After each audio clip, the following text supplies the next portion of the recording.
সম্পর্কে ঝাঁপ দেওয়ার আগে একটু থেমে যান, একটু সময় দিন। ওই সময়টাই আপনার জীবনের জন্য বহু মূল্যবান সময়। ওপরের ঝা চকচকে সৌন্দর্য চোখকে আকৃষ্ট করবেই, তাই বলে দুম করে তার সাথে নিজেকে জড়িয়ে ফেলবেন না।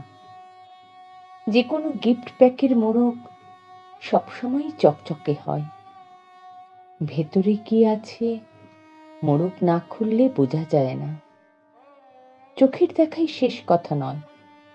দেখবেন খুব ভিড় ট্রেন বাসেও কখনো কখনো কোনো একটা সিট ফাঁকা পড়ে আছে।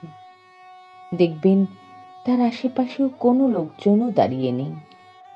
অনেকেই আছেন সিট ফাঁকা দেখে দৌড়ে যায়, কেউ হয়তো বসেও পড়ে। যখন বুঝতে পারে তখন আর কিছু করার থাকে না, ততক্ষণে নোংরার উপর নিজেকে নিক্ষেপ করে ফেলেছেন।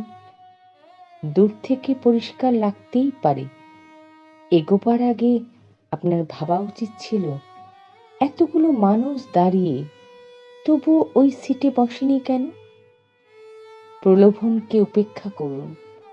জীবনে কিছু মানুষ এভাবেই ফাঁদ পাতে, তাই ভাবুন আগে। ভেবে না এগোলে আগামী দিনে না ভাবার জন্য পস্তাবেন, আর সেদিন আপনাকে নিয়ে ভাবার জন্য কাউকে পাশে পাবেন না। জানেনই তো, সাবধানের মান নেই।